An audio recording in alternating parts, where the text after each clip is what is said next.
Bismillahirrahmanirrahim. 27 menit eureun terus pencet deui teh.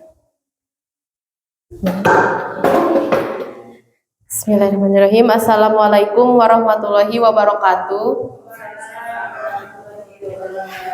Sebelumnya saya berterima kasih kepada Bapak dan Ibu yang telah menyempatkan waktunya mendukung saya dalam acara menyebarkan pemahaman dan penerapan pengalaman budaya positif modul 2.1 dari Guru Penggerak Angkatan 7. Nah, mudah-mudahan waktu dan tenaga yang Bapak Ibu luangkan untuk saya dibalas oleh Allah Subhanahu wa taala. Amin ya Allah ya rabbal alamin.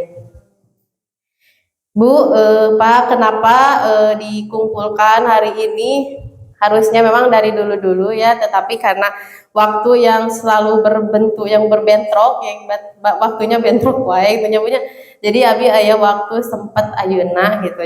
Nah, di sini saya di sini bertujuan untuk mengerjakan tugas aksi nyata ya, di mana seorang calon guru penggerak harus mendesimasikan atau kalau bahasa lainnya itu mengimbaskan apa yang telah ia pelajari ketika di pelatihan. Nah, ketika saya Zoom seperti itu mengerjakan tugas, ruang kolaborasi, jadi saya harus mentransferkan kembali ilmu saya kepada rekan saya, rekan sejawat seperti itu. Nah, di sini budaya positif ya. Budaya positif ini sangat perlu kita terapkan, sangat penting kita terapkan di sekolah kita khususnya SDN 2 Karangsewu. Kenapa sangat penting? Karena budaya positif ini adalah nantinya yang akan menumbuhkan atau yang akan membuat kualitas intrinsik pada seseorang itu menjadi bagus. Jadi seseorang itu menjadi memiliki motivasi dari dalam diri untuk melakukan sesuatu itu ya. Nah, budaya positif juga bukan hanya kita untuk diterapkan terhadap anak, tetapi guru juga harus bisa menerapkan budaya positif tersebut. Seperti itu. Nah, selanjutnya inilah ada konsep inti budaya positif. Nah, bagaimana kita melakukan budaya positif? Nah, ini ada 8 langkah yang harus kita kuasai untuk menerapkan budaya positif dalam diri kita sebagai guru ataupun diri siswa. Yang pertama ada perubahan paradigma belajar. Yang kedua ada disiplin positif. Yang ketiga nilai-nilai kebajikan. Yang keempat kebutuhan dasar manusia. Yang kelima motivasi perilaku manusia. Yang keenam posisi kontrol guru. Yang ketujuh keyakinan kelas. Dan yang kedelapan segitiga restitusi. Nah, inilah yang akan kita bahas 1 jam ke depan ya. Semoga kita bisa saling berbagi ilmu dengan benar gitu ya. Mohon maaf kalau nanti dalam penyampaiannya ada yang kurang tepat, boleh Bapak Ibu mengoreksi seperti itu jika ada perkataan atau ada konsep yang salah. Nah, pembelajaran dengan paradigma baru. Nah, sebelum ke materi, saya mau bertanya dulu, Bu, Pak. Apakah Bapak Ibu pernah mendengar pembelajaran yang berpusat pada guru? Pernah mendengar? Atau pernah mendengar istilah pembelajaran yang berpusat pada siswa? Pernah mendengar? Pernah. Nah, saya mau bertanya, mana yang Bapak Ibu terapkan sekarang di kelas Bapak Ibu? Apakah yang berpusat pada guru atau yang berpusat pada siswa? Pak Endang? Pada siswa. Kalau yang lain? Pada siswa. Ya bagus. Memang idealnya sekarang pembelajaran itu harus berpusat pada siswa. Supaya apa? Supaya kita mengetahui kebutuhan-kebutuhan apa yang siswa inginkan. Nah, untuk pembelajaran berpusat kepada siswa di sini, kita menerapkan pembelajaran berdiferensiasi ya. Kembali ke sini, pembelajaran dengan paradigma baru. Pembelajaran dengan paradigma baru merupakan pembelajaran yang dirancang berdasarkan prinsip pembelajaran berdiferensiasi. sehingga para peserta didik belajar sesuai dengan kebutuhannya berdasarkan tahapan perkembangan sesuai dengan teori psikologi modern untuk mewujudkan profil pelajar Pancasila. Nah, itu ya. Jadi tujuan dari pembelajaran paradigma baru di sini bukan mengingatkan ya. Jadi kita harus tahu gitu, harus mengetahui bahwa pembelajaran itu harus berpusat kepada peserta didik ya.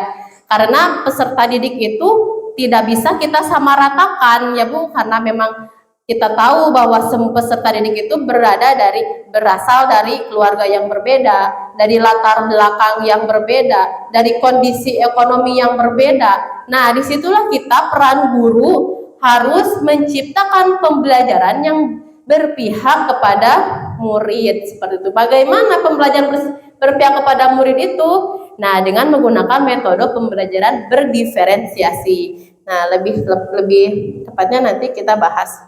Selanjutnya, kita memasuki ke miskonsepsi tentang teori kontrol ya, dimana kita memang dulu tahunya kita punishment and reward and punishment. Nah, ternyata hukuman atau penghargaan itu ternyata tidak tepat setelah saya mendalami pelatihan di guru penggerak. Nah, ini miskonsepsi. Miskonsepsi ini adalah hal yang salah ya.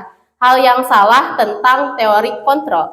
Kita menganggap bahwa guru mengontrol murid. Salah ya, itu hanya ilusi belaka. Kita tidak bisa mengontrol murid jika murid tidak ingin melakukannya. Misal, kita tidak bisa melarang murid untuk melakukan sesuatu jika murid itu tidak ada keinginan dari dalam dirinya. Contoh, misal ada murid yang merokok. Kita tidak bisa, kamu jangan merokok. Mungkin di depan kita dia tidak merokok, tetapi di belakang kita tidak tahu karena memang tidak ada keinginan dari dalam dirinya. Nah, disitulah pentingnya budaya positif untuk menumbuhkan motivasi dalam diri. Jadi harusnya apa yang dia lakukan itu sesuai dengan nilai atau nilai-nilai yang dia percayai, seperti itu. Yang kedua, miskonsepsi yang kedua adalah ilusi bahwa semua penguatan positif efektif dan bermanfaat. Tidak ya, tidak semua penguatan positif itu efektif dan bermanfaat. Misalnya, wah kamu cantik sekali, kamu pintar sekali. Nah, justru dengan seperti itu si anak nanti melakukan hal sesuatunya itu karena ingin dipuji, bukan karena keinginan dalam hati untuk mempertanggungjawabkan kelakuannya, seperti itu. Yang selanjutnya, ilusi bahwa kritik dan membuat rasa bersalah mampu menguatkan karakter. Nah, ketika kita mengkritik anak, jangan harap anak akan berubah, justru dia akan membunuh karakternya. Misalnya, ada anak yang memakai bajunya keluar. Kamu misalnya itu baju keluar bagus tidak? Efek banyak. Misalnya, memang kamu baju dikit itu kan keren. Nah, itu kan sudah mengkritik. Emang kamu keren, emang kamu ganteng gitu kan, nah segitu geringnya. Nah, itu tidak menguatkan karakternya, seperti itu. Mungkin kita menganggap wah hal itu wah si anak bakal nyerian hati, bakal merasa bersalah. Ternyata tidak ya, karena itu akan membunuh karakter anak itu, seperti itu. Yang selanjutnya adalah ilusi bahwa orang dewasa berhak memaksa. Nah, sebenarnya kita itu tidak bisa memaksakan kehendak orang lain kalau orang lain itu tidak mau merubah dirinya, seperti itu. Jadi itu hanya ilusi. Wah, kita mah ada orang dewasa, kamu nurut sama ibu atau kamu nurut sama yang lebih tua dari kamu. Nah, itu tidak bisa ya. Nah, sekarang mengubah paradigma stimulus respon ke pendekatan teori kontrol. Nah, dulu kita mungkin meyakini ini stimulus respon. Tetapi sebenarnya teori kontrol ya yang sekarang harus kita gunakan gitu, seperti itu. Dimana kalau stimulus respon memandang bahwa realitas atau kebutuhan kita sama, tetapi menurut teori kontrol realitas atau kebutuhan kita itu berbeda, seperti itu. Karena kan setiap anak memiliki ciri khas masing-masing ya. Coba ada yang bisa mencontohkan maksud dari teori kontrol realitas kebutuhan kita berbeda-beda. Ada yang bisa memberi contoh?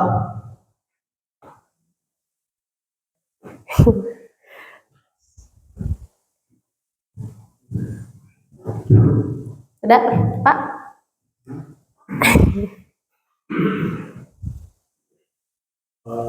Tentang teori kontrol ini adalah mungkin kita itu ingin menguasai atau memaksakan kehendak kepada anak.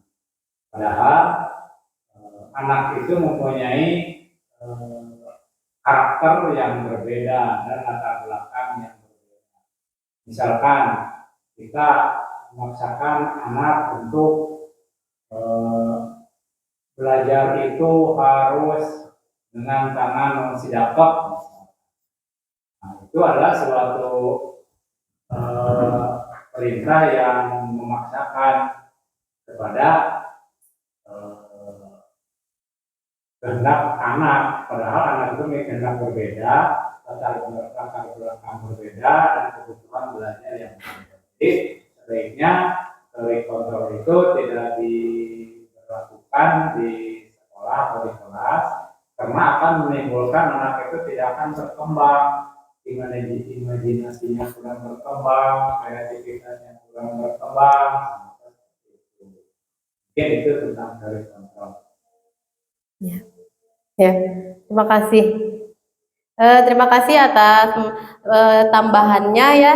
Jadi kita tidak bisa menyamaratakan anak didik kita ya, karena anak didik kita dengan berbagai jenis karakter dan perbedaan di dalam dirinya. Selanjutnya, semua orang melihat hal menurut stimulus respon ya. Semua orang melihat hal yang sama, tetapi menurut teori kontrol setiap orang memiliki gambaran yang berbeda. Nah, jadi kita tidak bisa misalnya mensamaratakan anak, misal anak ini harus bisa berlari dan yang ini juga harus bisa berlari, tidak bisa karena setiap orang memiliki kemampuannya masing-masing. Itu salah satu contohnya. Yang selanjutnya, menurut stimulus respon, kita mencoba mengubah orang agar berpandangan sama dengan kita. Tetapi menurut teori kontrol, kita berusaha memahami pandangan orang lain tentang dunia, ya seperti itu. Jadi jangan sampai kita memaksakan anak, pokoknya anak-anak sekarang harus paham ini. Nah, sedangkan kan dengan anak yang berbeda-beda kualitas IQ-nya, kita tidak bisa memaksakan, tetapi kita berusaha memahami orang lain untuk sampai ke tujuan pembelajaran yang ini, misalkan ya punya cara yang berbeda-beda seperti itu. Jangan kita menyamaratakan pokoknya kamu harus bisa ini, tanpa kita mempelajari kebutuhan murid apa yang diperlukan seperti itu. Yang selanjutnya, perilaku buruk dilihat sebagai suatu kesalahan. Tetapi menurut teori kontrol, semua perilaku memiliki tujuan. Nah, menurut teori kontrol, jika anak berbuat salah, kita jangan langsung menegur atau menghukumnya, tetapi tanya dulu. Mungkin si anak itu berbuat salah itu ada tujuannya, seperti itu. Nah, kalau menurut stimulus respon, perilaku buruk itu ya dianggap sebagai kesalahan. Tetapi sebenarnya ketika anak berbuat salah itu mungkin ada tujuan yang ingin dia sampaikan atau ada kebutuhan yang dia tidak penuhi, seperti itu. Selanjutnya, orang lain bisa mengontrol saya, tetapi menurut teori kontrol hanya Anda yang bisa mengontrol diri Anda, seperti itu. Jadi memang budaya positif ini mendukung kepada teori kontrol. Makanya di atas judulnya di sini mengubah paradigma dari stimulus respon ke pendekatan teori kontrol. Jadi tujuannya agar kita menghilangkan kebiasaan ini untuk menuju ke kebiasaan yang baru ini, seperti itu ya. Terus pemaksaan ada pada saat bujukan gagal, tetapi menurut teori kontrol, kolaborasi dan konsekuensi menciptakan pilihan-pilihan baru. Seperti itu. Jadi jika anak berbuat salah, nah maka beri pilihan. Nah, kalau kamu begini, berarti kamu akan seperti apa? Bagusnya bagaimana? Jadi jangan kalau dia berbuat salah, udah kamu salah, kamu gagal di sini. Nah, jangan seperti itu. Berarti kalau menurut teori kontrol kita berikan pilihan. Kalau kamu seperti ini, akan bagaimana hasilnya? Nah, seperti itu. Terus jika kamu tidak melakukan ini, kamu akan bagaimana? Pilihan semua ada di tangan siswa. Itu. Nanti boleh ditambahkan ya, kalau ada yang tidak. Selanjutnya ada disiplin positif. Nah, disiplin positif ini, jika kita mendengar kata disiplin, berarti dalam benak kita hubungannya ke peraturan, ya, atau hubungannya dengan hukuman. Jika tidak disiplin, kita akan dihukum. Jika kita melanggar kedisiplinan, kita akan mendapat sanksi, misal seperti itu. Tetapi sebenarnya disiplin di sini adalah berasal dari kata disiplina yang artinya belajar. Ya. Disiplin mengacu pada disiplin diri yang memiliki tanggung jawab terhadap apa yang dilakukannya berdasarkan nilai-nilai yang diyakininya. Ya, seperti itu. Nah, untuk nilai-nilai yang diyakini nanti ada nilai-nilai universal, kebajikan universal. Nah, di sini disiplin positif merupakan salah satu cara penerapan disiplin yang bertujuan untuk menumbuhkan kesadaran serta memberdayakan peserta didik tanpa imbalan atau penghargaan, reward, ancaman atau hukuman. Nah, kalau kita dulu, saya juga nanti anak-anak ke depan nanti diberi hadiah. Nah, itu kebiasaan salah sebenarnya. Kalau ya sekarang saya juga baru tahu setelah mengikuti pendidikan ini. Kenapa? Karena memang kalau anak mau nanti si anak nanti mau ke depannya karena mau hadiah, bukan dari motivasi dalam dirinya untuk mengembangkan dirinya seperti itu. Terus hukuman. Anak tidak melakukan kesalahan karena memang dia tidak mau dihukum, bukan karena meyakini nilai-nilai yang ada pada dirinya. Nah, selanjutnya sebagai pendidik, tujuan kita adalah menciptakan peserta didik yang memiliki disiplin diri sehingga mereka berperilaku mengacu kepada nilai-nilai kebajikan universal dan memiliki motivasi intrinsik dalam perubahan perilaku ke arah yang lebih baik. Jadi kita berharap sebagai guru ya, si anak melakukan sesuatu itu harus berasal dari dalam dirinya. Makanya kenapa nanti kita akan selanjutnya akan membuat keyakinan kelas atau apa seperti itu. Nah, nilai-nilai kebajikan. Nah, bentar. Di sini ada nilai-nilai kebajikan itu tuh ada keadilan, keselamatan, tanggung jawab, kejujuran, rasa syukur, berprinsip, integritas, kasih sayang, rajin, bakat. Sekedap nyari ya bisa parah.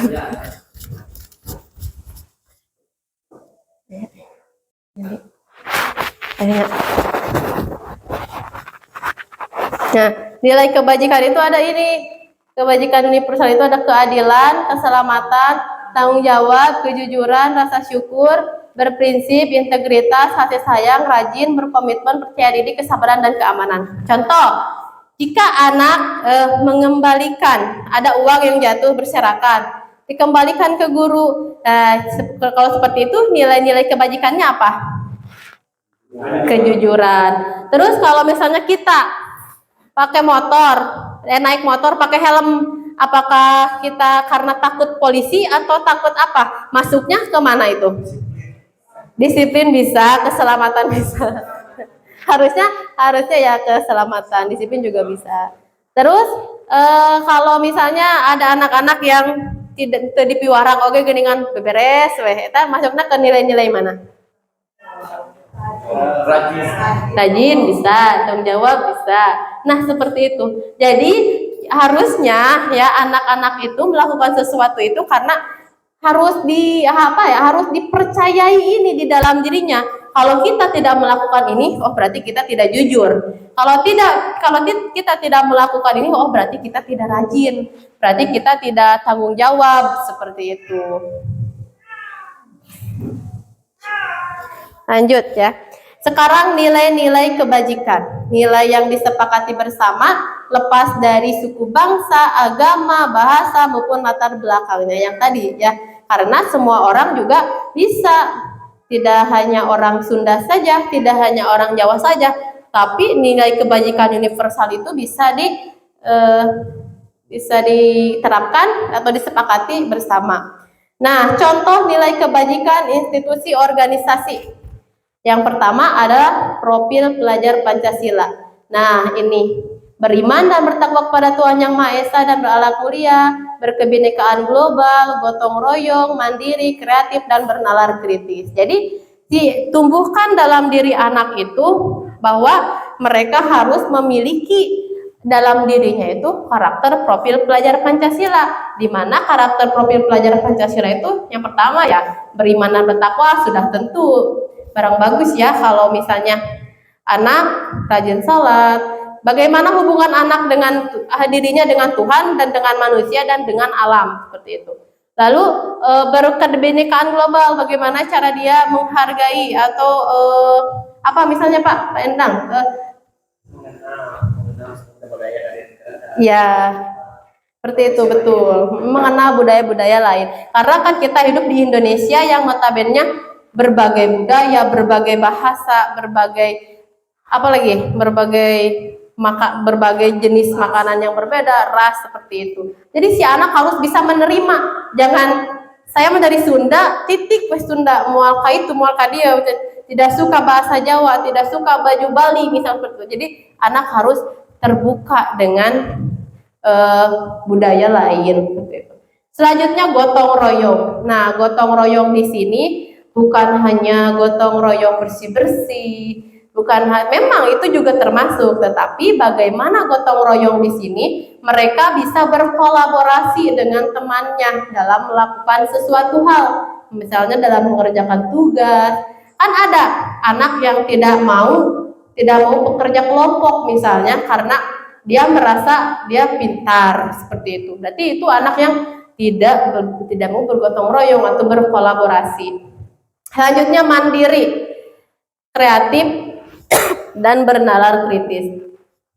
Kreatif sudah tentu ya, bagaimana anak memecahkan masalah ya, terus bagaimana anak menciptakan suatu ide atau pendapat. Kalau bernalar kritis bagaimana? Misalnya Bu, bernalar kritis si anak itu harus bagaimana? Menciptakan ide-ide baru. Iya, menciptakan ide-ide baru, seperti itu. Lalu mandiri, sudah jelas mandiri dia, kita bisa melihat anak mandiri itu dari aspek apa sih Bu? Anak kita bisa menilai bahwa anak itu mandiri itu kalau anak yang bagaimana? Tidak tergantung orang lain. Iya, tidak tergantung orang lain, betul. Terus Primary Years Program atau PYP, toleransi, rasa hormat, integritas, mandiri, menghargai, antusias, empati, keingintahuan, kreativitas, kerjasama, percaya diri, dan komitmen. Nah, ini ya, anak harus punya nilai-nilai. Nilai-nilai itu sesuatu yang kita percayai. Contoh, misal upami kalau saya misalnya habis lahiran terus temah minum, otomatis kan kalau bakal kumaha cenah pamalinya. Nah, otomatis kita akan melakukannya. Nah, itulah contoh sesuatu yang kita percayai, seperti itu. Kalau kita tidak sholat, kita akan dosa. Berarti kita sholat. Berarti nah nilai-nilai yang kita percayainya itu berarti ya kita harus sholat, seperti itu. Nah, yang harus ada pada diri anak itu nilai-nilai kebajikan yang ini, itu toleransi, rasa hormat. Ya, jadi kebanyakan kan ada ya di sekolah hormat. Padahal kan hormat itu bukan hanya kepada guru, tetapi di luar sekolah juga anak harus menghormati orang yang lebih besar juga, bukan hanya hormat kepada guru, seperti itu. Lalu integritas. Integritas itu apa? Contohnya?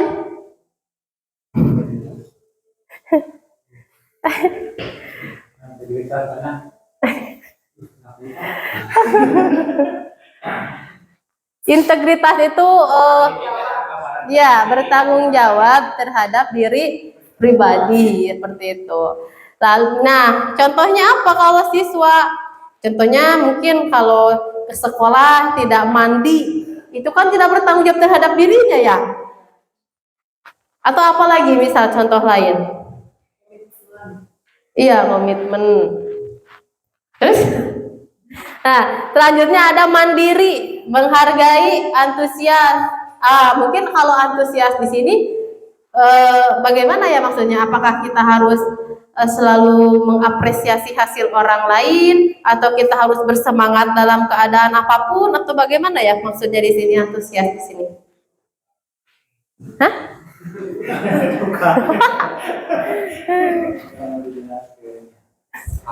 Ya, antusias itu harus semangat, Semangat. dengan serius menghadapi sesuatu kegiatan,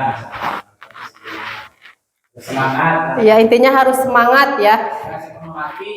Iya, semangat sepenuh hati. Jadi kalau kita melakukan sesuatu itu harus semangat, ulah nunutan. Ulah setengah-setengah ya. Empati, keingintahuan, kreativitas, kerjasama, percaya diri, dan komitmen. Selanjutnya ada keterampilan hidup atau life skill. Dapat dipercaya, harus lurus hati, pendengar yang aktif, tidak merendahkan orang lain, dan memberikan yang terbaik dari diri. Sudah pasti ya, kalau dapat dipercaya mah semua juga harus itu. Kalau bicara harus jujur, kalau amanah harus disampaikan, seperti itu mungkin. Nah, selanjutnya ada lurus hati ya. Kalau lurus hati seperti yang barusan dikatakan, harus sepenuh hati melakukan sesuatu itu. Jangan setengah-setengah. Lalu pendengar yang aktif.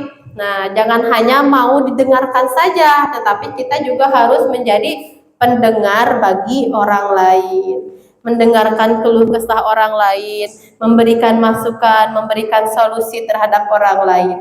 Selanjutnya, tidak merendahkan orang lain dan memberikan yang terbaik dari diri. Sudah jelas ya, kita tidak boleh menghina, anak-anak itu tidak boleh saling membuli. Video nak.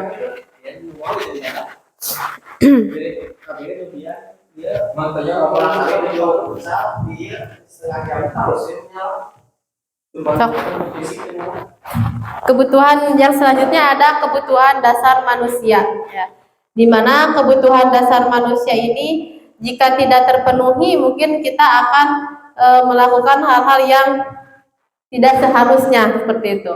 Nah, di mana kebutuhan dasar manusia itu adalah segala sesuatu yang kita lakukan untuk mendapatkan apa yang kita inginkan. Seluruh tindakan yang kita lakukan memiliki tujuan tertentu, dan semua usaha terbaik yang kita lakukan adalah dalam rangka agar kebutuhan dasar kita terpenuhi dengan baik. Seperti itu. Jadi memang ketika kita ada anak yang tidak bersemangat misalnya di sekolah, jangan langsung kita tegur, tetapi kita cari tahu dulu. Mungkin ada kebutuhan anak yang tidak mereka terpenuhi, yang tidak mereka penuhi. Nah, selanjutnya adapun kebutuhan dasar manusia itu ada 5 ya. Yang pertama ada bertahan hidup, kasih sayang dan rasa diterima, penguasaan, kebebasan, dan kesenangan. Nah, bertahan hidup itu contohnya apa kebutuhannya? Itu makanan, pakaian, tempat tinggal, keamanan, dan kesehatan. Nah, contohnya seperti apa? Jika ada murid yang belajarnya tidak konsentrasi, belajarnya telat gitu ya, menerima sesuatu informasi dari teman atau dari gurunya. Mungkin jangan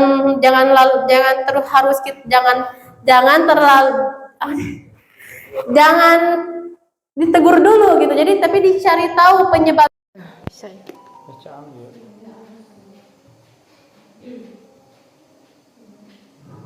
Selanjutnya, rasa kasih sayang dan rasa diterima. Kebutuhan yang kedua adalah rasa kasih sayang dan rasa diterima, di mana rasa diterima, dipedulikan, berbagi, kerjasama, menjadi bagian dari kelompok seperti itu. Jika kita menemukan murid yang pendiam atau murid yang mungkin tidak mau bersosialisasi dengan orang lain, jangan kita anggap bahwa anak itu introvert atau apa. Siapa tahu anak itu kurang kasih sayang dan rasa diterima oleh kita sebagai guru, atau oleh temannya, atau oleh juga di keluarganya, seperti itu. Nah, tugas kita sebagai guru mencari tahu dan memberikan solusi, seperti itu. Lalu penguasaan, yang selanjutnya ada penguasaan. Harga diri, keinginan untuk dianggap memimpin, berprestasi diakui dan didengar. Jadi penguasaan di sini anak yang jika di kita ada anak yang memang terlalu hyperaktif misalnya, dia tuh misalnya pasti si pembuat onar di kelas atau di sekolah. Nah, mereka itu tujuannya hanya ingin diakui saja, seperti itu. Nah, usahakan untuk anak yang seperti ini, kita tahu bahwa dalam belajar itu ada 3 gaya. Yang pertama ada audio, yang kedua ada visual, yang ketiga ada kinestetik. Nah, untuk anak yang di sini yang seperti ini cocoknya gaya pembelajaran yang kinestetik, di mana dia harus mengerjakan langsung, mempraktekkan langsung, atau menyentuh langsung apa-apa yang ditugaskan oleh guru, seperti itu. Lalu kemudian jika dia sudah mengerjakan sesuatu, beri dia pujian atau apresiasi, seperti itu. Lalu yang selanjutnya ada kebebasan. Kebebasan di sini contohnya adalah mandiri, memiliki pilihan, mencoba hal baru, mampu mengendalikan arah dirinya, seperti itu. Nah, jadi kebebasan di sini si anak itu mau mencoba hal baru, bosan dengan kebiasaan-kebiasaan yang sering dilakukan itu saja, misalnya metode pembelajaran ceramah terus misalnya, atau kelompok terus. Coba deh kita menggunakan metode jigsaw atau metode apa, seperti itu ya. Terus juga media pembelajaran. Nah, media pembelajaran juga anak harus bervariatif supaya mereka merasa merasa tertarik itu dalam pembelajaran. Selanjutnya, kebebasan di sini kita tidak boleh terlalu mengekang anak. Misalnya seperti tadi bahwa harus sidakap ini terus, tidak boleh, karena anak akan merasa bosan dan ke depan nanti seterusnya anak itu tidak akan fokus terhadap pembelajaran. Selanjutnya ada kesenangan. Kebutuhan kesenangan di sini seperti bermain, humor, antusiasme, dan tertawa. Jika kita sudah mulai jenuh dalam pembelajaran, nah seperti sekarang kita sudah jenuh ya, harusnya kita ice breaking terlebih dahulu ya.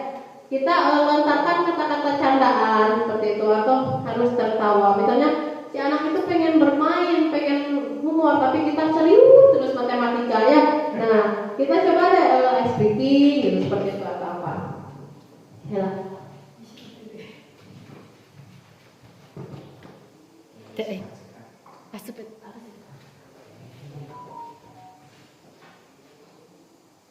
Nah, selanjutnya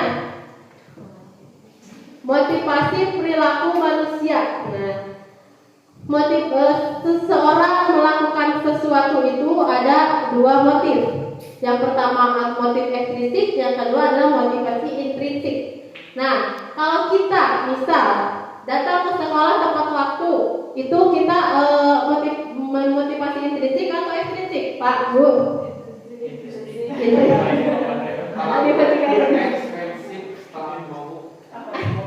Bukan, jadi kalau kita melakukan sesuatu itu, kalau ekstrinsik ya, untuk menghindari ketidaknyamanan atau hukuman, untuk mendapat imbalan atau penghargaan diri dari orang lain. Jadi ada getol masa sekolah teh ame anjir guru di getol ame gitu-gitu cenah. Jelek gitu teh. Maksudnya teh itu mah penilaian yang dulu sekarang mah harus kesini merujuknya kalau melakukan sesuatu teh untuk menjadi orang yang mereka inginkan dan menghargai diri sendiri dengan nilai-nilai yang mereka percayai. Kalau memang harus datang tepat waktu, berarti nilai yang mereka percayai adalah mereka bertanggung jawab terhadap pekerjaannya, seperti itu. Terus contoh lain misal mengajar teh bagus, pakai fokus itu. Itu kenapa? Apakah karena ingin dilihat gaya orang lain, atau memang ingin supaya anak terpenuhi pembelajarannya? Iya, itu berarti motivasi intrinsik di dalam diri kita, karena kita ingin anak mengerti, karena kita ingin menjadi guru yang baik buat anak kita, seperti itu. Biasakan jangan yang ini ya Bu, Pak. Jangan yang ekstrim. Karena ada sebab Bu pasti melakukan itu. Iya, ada sebab karena memang siang izin. Kesibukan begitu. Oh iya, seperti itu. Boleh.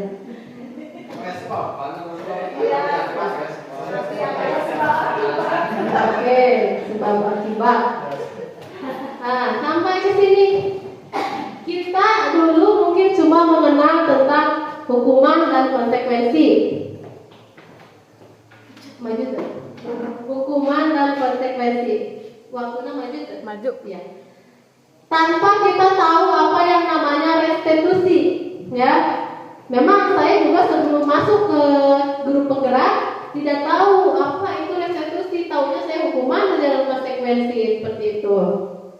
Nah, mungkin kalau hukuman tidak berencana atau tiba-tiba, misal dalam perjalanan, misal kita sudah sampai, sudah upacara, ada anak yang kesiangan. Nah, kamu berdiri di itu depan tiang bendera, misalnya itu kan secara tiba-tiba seperti itu. Terus murid tidak tahu apa yang akan terjadi atau tidak dilibatkan. Jadi tidak ada, si anak itu tidak dilibatkan kepada aturan-aturan yang akan dibuat seperti itu kalau hukuman. Jadi terjadi secara tiba-tiba. Misal ada anak yang tidak mengerjakan PR, lari. Nah, anak kan tidak tahu, mau mengerjakan PR, kira guru udah bakal dikumahakeun ya, nah gitu. Siapa tahu kalau kelas 5 suruh lari, kalau kelas 6 disuruh apa, misalnya. Jadi si anak itu tidak dilibatkan dalam aturan itu, gitu. Terus bersifat satu arah, berupa hukuman fisik atau psikis. Nah, kalau hukuman jelas ada yang dijewer, ada yang dihina secara kalimat seperti itu ya. Nah, hukuman bagus atau tidak, Pak Bu? Tidak bagus seperti itu. Terus sekarang konsekuensi. Nah, kita ke sekolah seharian full. Kalau tidak full, konsekuensinya diizinkan. Itu konsekuensi. Kita nyaman tidak? Tidak. Gitu. Jadi membuat murid tidak nyaman. Nah, ini kan juga bukan untuk murid ya, untuk kita juga mungkin kalau konsekuensi itu tidak nyaman seperti itu. Terus terencana disepakati sesuai peraturannya, memang direncanakan. Memang kita kalau tidak masuk full berarti izin. Kalau gitu itu memang terencana. Tetapi memang konsekuensi di sini nyambung ke yang tadi bahwa ada motivasi ekstrinsik seperti itu. Kita melakukan sesuatu itu karena motivasi ekstrinsik, bukan dari intrinsik seperti itu. Terus sikap guru selalu memonitor murid. Nah, jam ibu kumana kamari, nah gitu nya. Seperti itu. Jadi jam ibu kamari kan mereka tahu gitu. Nah, seperti itu. Itu konsekuensi. Nah, selanjutnya ada restitusi ya. Kalau restitusi dalam menyelesaikan permasalahan murid itu yang pertama proses menciptakan kondisi bagi murid untuk memperbaiki kesalahan. Contoh, jika ada anak yang kesiangan, kamu misalnya kenapa kesiangan seperti ini? Misalnya karena bangunnya kesiangan. Memangnya malam kamu ngapain? Bergadang. Nah, bergadangnya ngapain? Bergadangnya misalnya main game. Nah, supaya kamu tidak kesiangan, berarti kamu harus apa? Tidur, jangan bergadang, jangan main game, seperti itu. Jadi si anak akan memperbaiki kesalahannya. Oh, nama bogona ini kene ame buahna teu kasiangan, seperti itu. Jadi tidak membunuh karakter anak gitu. Mana kaborangan, anak siapa? Jadi kita seperti kita seperti itu ya. Terus proses kolaboratif yang mengajarkan murid untuk mencari solusi sendiri. Seperti tadi ditanya, agar tidak kesiangan kamu harus bagaimana? Kan si murid, oh iya, kami kesiangan, kami ulang main game, kami ulang main HP wengi. Jadi kita mencari solusi sendiri, seperti itu contohnya. Nah, dalam menangani masalah terhadap murid,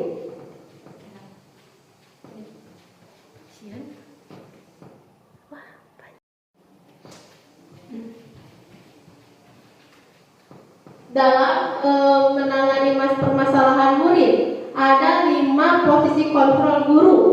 Yang pertama penghukum, yang kedua pembuat merasa bersalah, yang ketiga teman, yang keempat pemantau, yang kelima manajer. Kira-kira sekarang posisi kontrol manakah Bapak Ibu? Penghukum ya, penghukum. Nah, di sini kita akan bahas satu persatu.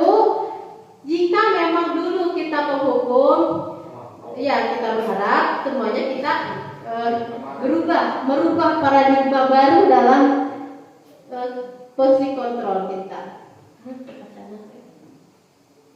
Nah, kasus.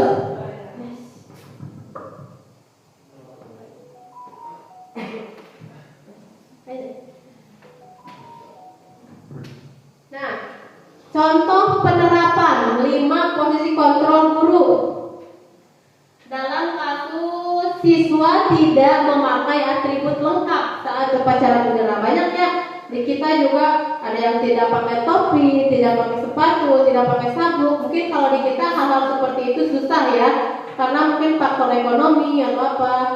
Mungkin kita kalau posisi kontrol sebagai penghukum, nih contohnya, hormat pada bendera selama 1 jam.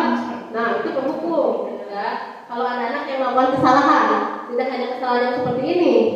Terus posisi kontrol sebagai pembuat merasa bersalah. Berapa kali ibu atau bapak harus memberitahu kamu selalu mengecewakan bapak ibu. Nah itu kalau pembuat merasa bersalah, jadi kita membuat anaknya merasa bersalah. Kamu, ibu kecewa misalnya sama kamu, misalnya sama barangkali dibejakan misalnya. Kamu tuh udah berapa kali diomongin tidak boleh seperti itu, tidak boleh seperti itu. Nah itu jadi si anak kan merasa bersalah, gitu ya. Itu posisi kontrol pembuat merasa bersalah. Selanjutnya teman. Sebagai posisi kontrol sebagai teman. Ayo dong ikuti aturan sekolah. Tolong bantu ibu atau bapak ya sekali ini saja. Terus contoh lain, ya sudah tidak apa-apa. Lain kali jangan seperti itu ya. Jangan berbuat seperti ini lagi. Nah ini posisi kontrol sebagai teman. Terus sebagai pemantau, kamu sudah melanggar peraturan sekolah, kamu tahu konsekuensinya. Nah setelah upacara kamu beli atributnya ke koperasi dan jangan diulangi lagi. Nah itu sebagai pemantau ya. Selanjutnya sebagai manajer. Kalau ada anak yang salah sebagai manajer, apa kamu tahu kesalahan kamu? Kira-kira bagaimana kamu akan memperbaiki kesalahanmu? Nah, setelah saya paparkan 5 posisi kontrol, Bapak Ibu lebih suka yang mana atau lebih memilih yang mana? Manajer, bagus ya. Memang kita lebih harus ke manajer. Karena apa? Karena si anak bisa menyadari kesalahannya dan bisa memperbaiki kesalahannya seperti itu. Nah, kasusnya kan seperti ini. Apakah kamu tahu kesalahanmu? Tahu Pak, saya tidak pakai atribut yang lengkap seperti itu. Mungkin kata Anda tidak pakai sepatu. Nah, kira-kira kamu bisa memperbaiki kesalahan kamu tidak? Bisa Pak, Senin depan saya mau pakai sepatu, misalnya seperti itu. Nah, posisi kontrol apakah aku? Nah, coba ibu tebak, ibu bapak tebak. Saya kecewa sekali dengan kamu. Nah, itu posisi kontrol yang mana? Rasa bersalah. Iya, pembuat rasa bersalah. Pembuat rasa bersalah. Terus posisi kontrol apakah aku? Kamu tidak pernah benar melakukannya.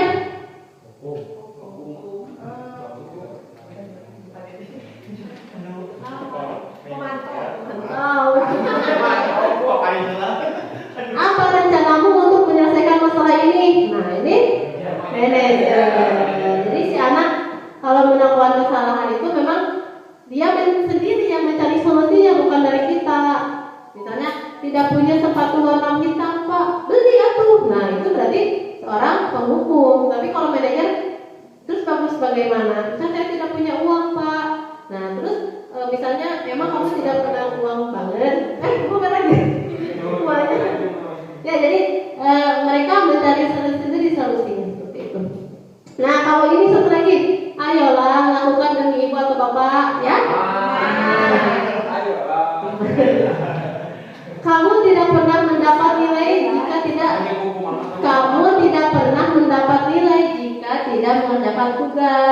itu apa? Bukan. Pemantau ya, pemantau seperti itu. Nah, sekarang keyakinan kelas. Nah, ada yang sudah membuat keyakinan kelas, Bu? Ada, tapi belum dibikin. Di buku samping. Baju apa? Lalu kelas 2 ya, saya udah nih. Ya, kelas 2. Nah, ini nih.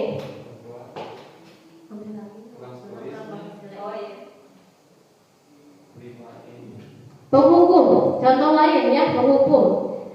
Nada suara tinggi, bahasa tubuh, mata melotot, jadi menunjuk-nunjuk ya atau menghardik. Nah, lalu terlambat lagi, pasti terlambat lagi. Selalu datang terlambat. Kapan bisa datang tepat waktu? Lalu tanyakan pada diri Anda bagaimana perasaan murid bila guru berbicara seperti itu pada saat murid datang terlambat. Hasilnya, kemungkinan murid akan marah dan dendam atau bersifat agresif. Jika bisa jadi sesudah kembali duduk, murid tersebut akan mencoret-coret bukunya atau meja tulisnya, kan kalau dicarekan bete, dicoret-coret juga bisa kan seperti itu. Itu kan akibat dari penghukum. Bete kesal dari bete. Lalu pembuat rasa bersalah. Nada suara melemah, halus, sedih. Ih, ibu teh mulai kecewa sama kamu misalnya. Kamu mau gitu aja. Saudaraku. Ya, lesu, itu sudah lesu. Adi, kamu ini bagaimana ya? Kamu sudah berjanji dengan ibu tidak akan terlambat lagi. Kenapa kamu ya? Senang sekali mengecewakan ibu. Ibu benar-benar kecewa sekali. Nah, bagaimana perasaan murid bertegur seperti itu? Hasilnya, murid akan merasa bersalah. Bersalah telah mengecewakan ibu atau bapak guru. Murid akan merasa menjadi orang yang gagal. Nah, jadi ketika kita merasa bersalah, aduh, salah, gagal, gitunya orang itu banyak. Kita akan merasa gagal gitu, menjadi murid yang baik gitu. Tidak seperti murid akan tertanam rapat di dalam dirinya, murid menahan perasaannya. Tidak seperti murid dengan guru penghukum, di mana murid bisa menumpahkan amarahnya walaupun dengan cara negatif. Nah, tapi kalau pemerintah bersalah, murid akan tertekan. Seperti inilah yang tiba-tiba bisa meletus amarahnya dan bisa menyakiti diri sendiri atau orang lain. Jadi bahaya ya kalau kita berlaku seperti posisi kontrol pembuat rasa bersalah. Si murid akan menyakiti dirinya atau orang lain, ya. Selanjutnya sebagai teman, ramah, akrab, dan bercanda bahasa tubuh merapat pada murid. Adi, ayolah, bagaimana sih kamu? Tapi sambil ketawa ringannya. Kemarin kamu sudah janji ke bapak kan? Kenapa terlambat lagi? Panjang ya. Nah, bagaimana perasaan muridnya? Murid akan merasa senang dan akrab dengan guru. Ini termasuk dampak yang positif. Hanya saja sisi negatif murid menjadi terganggu kepada guru tersebut. Bila ada masalah, dia merasa bisa mengandalkan guru tersebut untuk membantunya. Akibat lain dari posisi teman adalah Adi hanya akan berbuat sesuatu bila yang menyuruhnya adalah Endang atau guru tersebut, ya. Dan belum tentu perilaku yang sama dengan guru atau orang lain. Nah, ada silala apa yang menurut itu ya negatifnya dari posisi teman. Lalu pemantau, nada suara datar, bahasa tubuh yang formal. Adi, tahu kamu jam berapa kita mulai? Itu formal ya tuh. Tahu Pak, benar gitu. Kamu terlambat 15 menit. Apa kamu mengerti konsekuensi yang harus dilakukan bila terlambat? Paham Pak? Saya harus tinggal kelas pada jam istirahat, nanti mengerjakan tugas, gitu ya katanya. Bagaimana perasaan murid jika diperlakukan seperti ini? Murid memahami konsekuensi yang harus dijalankan karena telah melanggar salah satu peraturan sekolah. Guru tidak menunjuk suatu emosi yang berlebihan, menjadi marah atau membuat merasa bersalah. Murid tetap dibuat tidak nyaman, yaitu dengan harus tinggal kelas. Tetapi tetap meskipun seperti itu, meskipun pemantau itu tidak bergebu-gebu, tidak emosi, dikiremehkan, tetapi tetap ada hukumannya seperti itu ya. Murid tetap tidak nyaman. Yang idealnya yang mana? Yang ini, manajer.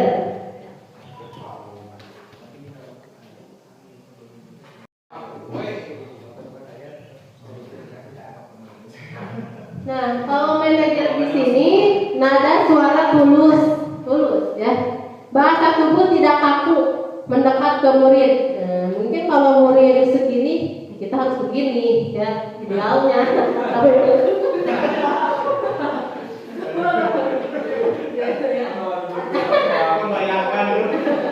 Adi, kamu mengetahui jam berapa sekolah dimulai? Tahu Pak, jam 7. Iya, jadi kamu terlambat. Kira-kira bagaimana kamu akan memperbaiki masalah ini? Sambil senyum, ya, sambil ngelus-ngelus. Saya bisa menanyakan teman saya Pak untuk mengerjakan tugas yang tertentu. Nah, kalau kita sebagai manajer, bagaimana perasaan murid? Fokus ada pada murid, bukan untuk membahagiakan guru atau orang tua. Murid sudah mengetahui adanya suatu masalah dan sesuatu perlu terjadi. Bila guru mengambil posisi pemantau, guru akan melihat apa konsekuensi, apa peraturan. Namun posisi manajer, guru akan mengembalikan tanggung jawab pada murid untuk mencari jalan keluar sendiri. Jadi seperti yang tadi, jika ada anak yang kesiangan, kamu harus bagaimana? Nah, di sini ada posisi tadi. Lalu selanjutnya ke keyakinan kelas. Kenapa keyakinan kelas? Kenapa tidak peraturan kelas? Ada yang bisa memberikan pendapatnya? Iya.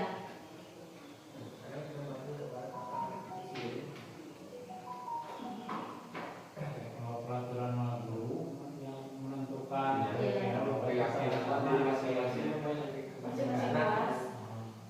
Betul ya. Iya, kalau keyakinan kelas mah kita buat masing-masing setiap kelas berunding dengan anak apa yang akan kita yakini. Nah, jadi kalau peraturan kelas bersifatnya mengekang gitu. Pembentukan keyakinan kelas bersifat abstrak. Abstraknya apa? Artinya jadi tidak terlihat tapi dapat dirasakan.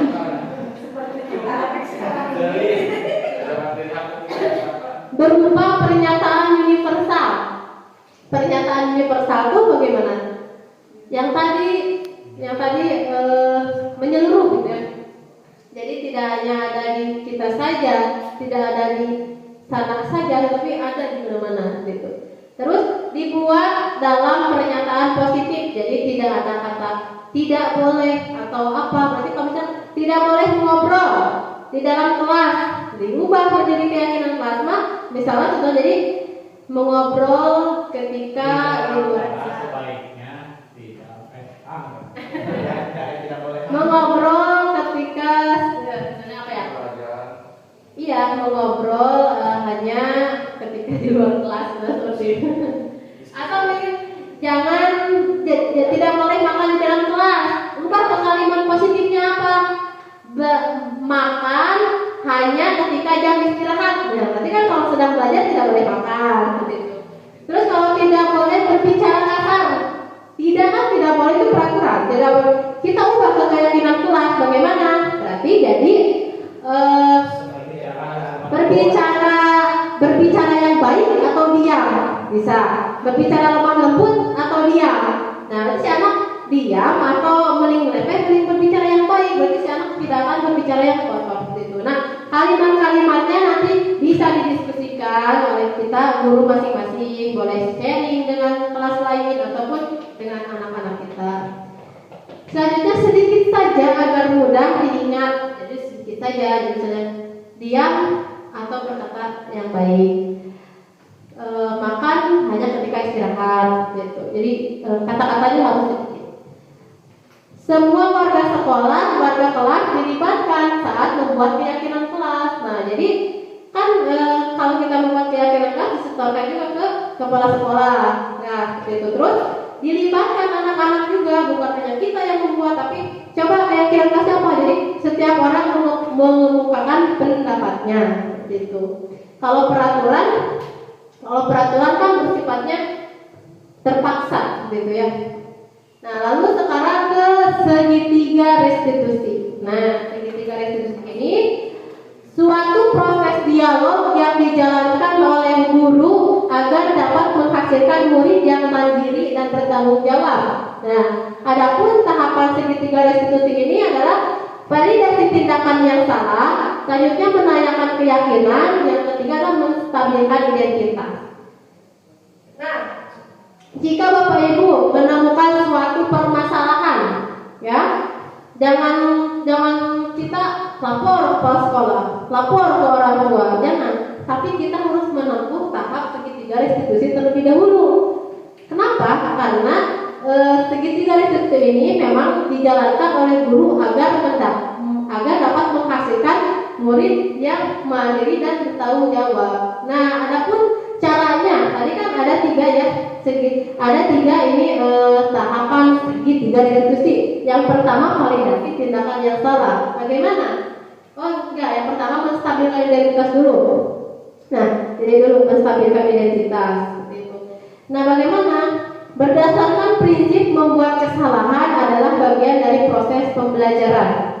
Ya, jadi ketika anak salah, itu memang belajar, ada kata belajar dari kesalahan. Dirinya ada kata belajar dari kesalahan. Belajar dari kesalahan di sini memang wajar. Berbuat salah itu kata-katanya kita bisa seperti ini. Berbuat salah itu wajar atau tidak apa-apa. Tidak ada manusia yang sempurna. Ibu atau bapak juga pernah melakukan ini. Ibu atau bapak tidak mau mencari siapa yang salah, tapi bapak ibu ingin mencari solusi dari permasalahan ini. Nah, ini bisa, kata-kata ini bisa membuat anak mengatakan hal yang mereka tidak mau katakan.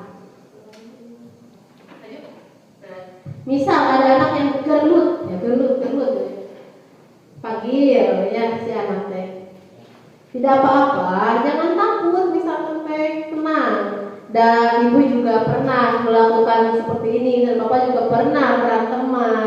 Coba misalnya, kenapa kalian berantem seperti itu? Itu menstabilkan identitas. Jadi menenangkan dulu atau gitu ya, menstabilkan identitas teh, menstabilkan dulu identitas.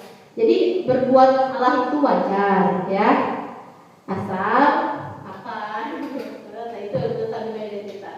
Lalu validasi tindakan yang salah. Berdasarkan prinsip, setiap perilaku berupaya memenuhi suatu kebutuhan tertentu. Nah, jadi si anak berbuat kesalahan itu mungkin untuk memenuhi kebutuhan apa yang dia tidak penuhi. Contoh, ini kata-kata kita sebagai guru ya. Kamu pasti punya alasan kenapa kamu melakukan itu. Misal kasus yang tadi anak berantem. Kalau dia sudah jujur, kenapa? Tadi bilang menstabilkan identitas. Tidak ada manusia. Ibu juga pernah misal melakukan itu. Dan ya bu, terus kamu pasti punya alasan mengapa kamu melakukan itu. Tapi si anak bersikap nghinaan gitu. Terus makanya di rumah anak. Kamu patut bangga karena telah melindungi sesuatu yang penting buatmu. Nah, itu contoh jika anak yang ada yang mencontek PR misalkan, terus si anak ulang. Nah, itu nanti saya ada tahap yang sedang melakukan segitiga restitusi. Ini validasi tindakan salah. Kamu melakukannya karena mempertahankan sesuatu yang penting bagi kamu, tapi tetap ulang disalahkan anak banyak tetap. Tapi hasilnya tapi tetap pada prinsipnya anak itu tidak disalahkan, karena anak melakukan sesuatu itu pasti dia punya tujuan. Nah, terus menanyakan keyakinan. Berdasarkan prinsip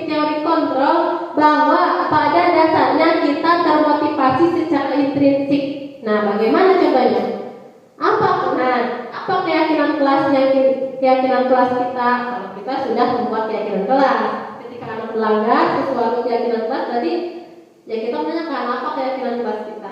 Selanjutnya, nilai-nilai apa yang telah disepakati bersama? Seperti apa gambaran sebuah kelas yang ideal menurut kamu? Atau kamu ingin menjadi orang yang seperti apa? Nah, di sini ada contoh penerapan segitiga restitusi.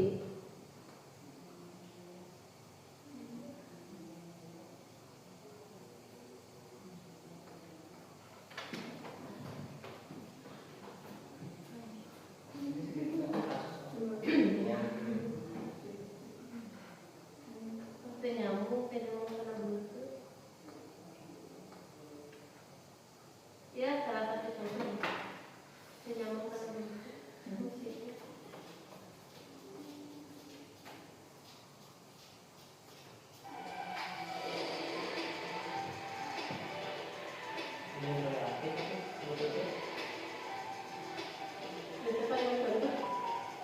Harus tayangkan.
The Bluetooth device is ready to pair.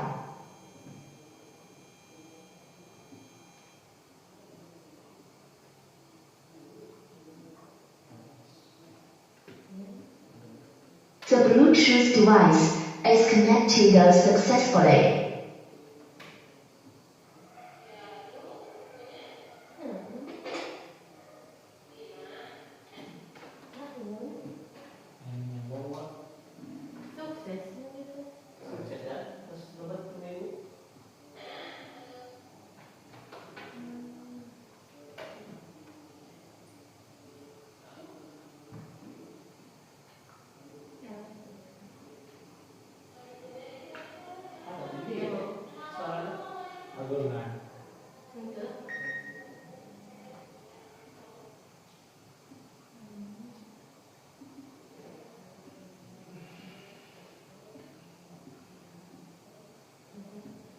Jadi itu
Nah, mungkin hanya itu yang dapat saya sampaikan dalam diseminasi kali ini. Silahkan jika ada Bapak Ibu yang ingin bertanya, kita akan jawab bersama-sama jika saya tidak bisa menjawabnya. Mengaku ada yang ingin ditanyakan tidak?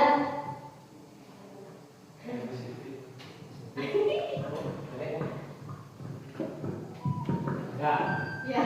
nanti ada apa? 5 kebutuhan dasar Ya. bagi anak itu. Itu yang harus menyediakan kebutuhan dasar itu yang memfasilitasi itu siapa?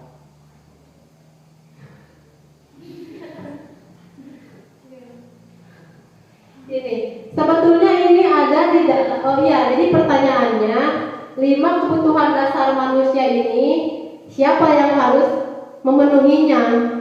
Nah, sebenarnya yang harus memenuhinya itu ya dirinya sendiri, kita diri sendiri. Karena kan misalnya kita kalau kita mau sehat, berarti kita harus jaga pola makan misalnya. Terus kalau kita mau gimana ya, bingung. Jadi sebenarnya ada yang lain tidak Pak? Jawab. Jadi kebutuhan. Nah, mungkin untuk pertanyaan dari Pak Kepala ya, katanya 5 kebutuhan dasar manusia ini siapa yang harus memenuhinya? Apakah kita sebagai guru atau dirinya sendiri atau orang tuanya? Dirinya sendiri. Oh iya. Guru hanya memberikan motivasi atau peluang ya intinya mau kemana? Iya, betul. Nah, itu maksudnya. Iya. Iya, itu bagus. Tepuk tangan. Bapak Arisa.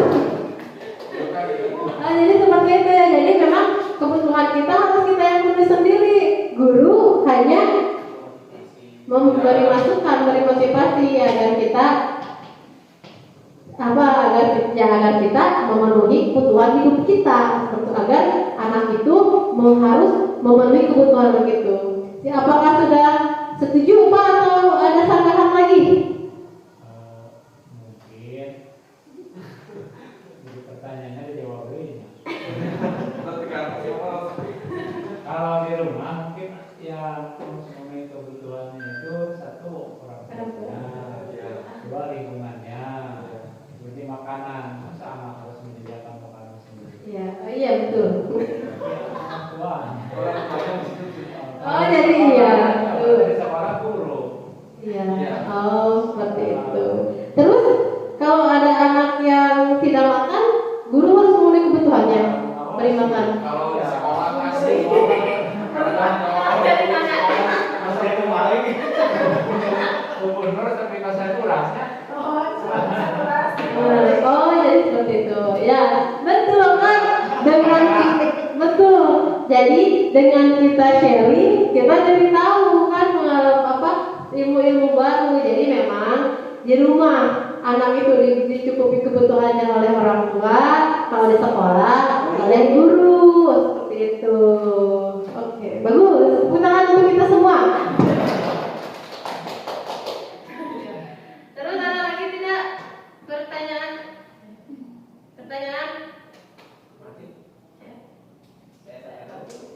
Oke. Ada lagi tidak ibu gurunya? Tadi kalau pas sekolah sekarang gurunya. Kalau tidak bisa saya jawab, nanti lemparkan lagi kepada kepala sekolah. Dia bisa lagi yang ingin bertanya. Kalau saya bukan berupa pertanyaan, tetapi ini hanya mengingat atau misalkan menjadi mengulas apa yang tadi berbuat atau dikerjakan dalam kegiatan hari ini, jadi terbuka kembali gitu apa yang sudah dilaksanakan. Jadi pas ketika ada kejelasan dari ibu, oh iya ini yang seharusnya dilakukan yang seperti ini. Terima kasih. Ini bukan pertanyaan. Ya, terima kasih Pak Endang atas penguatannya. Mungkin memang benar Pak. Ketika saya pelatihan juga sebenarnya, oh ternyata ini sudah kita lakukan, cuman kita nama istilahnya saja tidak tahu. Mungkin teman-teman CGP lain juga benar Pak, ternyata ini sudah saya lakukan. Seperti contoh 5 fungsi kontrol tadi, ternyata sudah kita lakukan, memang sudah kita lakukan, cuman memang kita tidak tahu itu Jadi kata Pak Endang tadi betul. Jadi pemikirannya jadi terbuka, jadi lebih mengetahui. Terima kasih Pak Endang. Meskipun saya minta maaf dalam menyampaikannya tidak sempurna gitu, tidak sebagus sebagus orang lain gitu ya, seperti itu. Ada lagi? Tidak? Tidak. Mungkin alhamdulillahirobbilalamin, materi dan pemaparan materi demi materi sudah selesai. Terima kasih atas antusias dan dukungan Bapak Ibu.